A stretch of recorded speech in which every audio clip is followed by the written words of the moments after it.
উচ্চতৰ মাধ্যমিক চূড়ান্ত পৰীক্ষাৰ্থীসকলৰ বাবে এটি ভাল খবৰ ঘোষণা কৰা হৈছে তোমালোকৰ HS ফাইনেল পৰীক্ষা 2025ৰ ফাইনেল ৰুটিন আনুষ্ঠানিকভাৱে প্ৰকাশ কৰা হৈছে আসাম ষ্টেট স্কুল এডুকেশ্যন বৰ্ডৰ তৰফৰ পৰা আজিৰ দিনতে জাৰি কৰা হৈছে কিছু সময় পূৰ্বে তোমালোকৰ ফাইনেল এক্সামৰ ৰুটিনখন গতিকে তোমালোকে ভিডিঅ'টো শেষলৈ চোৱা তোমালোকৰ কোন দিনাখন কি পৰীক্ষা আছে তোমালোকে চাই লোৱা ভিডিঅ'টো ৰিয়েল হয় সো আজি তোমালোকৰ ৰুটিন প্ৰকাশ পাইছে মেট্ৰিকৰো প্ৰকাশ পাইছে গতিকে কিছুমানে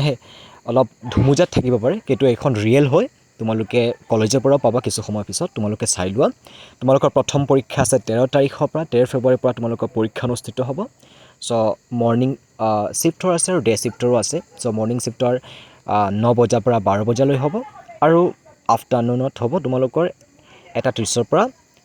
4:30 লৈকে গতিকে তোমালোকে চাই লোৱা কোন দিনাখন কি পৰীক্ষা আছে ইয়াত দিয়াই আছে গতিকে তোমালোকে চাই লোৱা প্ৰথম দিনাখন তোমালোকৰ ইংলিছ আছে তাৰ পাছত সমান্তৰালভাৱে কোনটো দিনত কি পৰীক্ষা আছে এটা দিয়া হৈ আছে তোমালোকে গোটেই ভিডিঅ'টো চাবা তেতিয়াহে দেখিব পাবা আৰু তোমালোকৰ ফ্ৰেণ্ডছ সকলকো শ্বেয়াৰ কৰি দিয়া যিহেতুকে বহুতে খবৰটো পোৱা নাই আৰু অলপ সময় পূৰ্বে ৰুটিনখন প্ৰকাশ পাইছে গতিকে সকলোৰ মাজত শ্বেয়াৰ কৰি দিয়া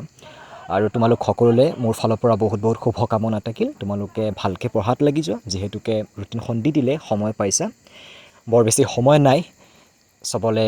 বহুত বেছি শুভকামনা থাকিল শুভেচ্ছা থাকিল ভালকে পঢ়া কিবা নুবুজাত থাকিলে নিশ্চিতভাৱে মোৰ লগত কণ্টেক্ট কৰিবা মই যিমান দূৰ পৰা তোমালোকক সহায় কৰিবলৈ যত্ন কৰিম all the best thank U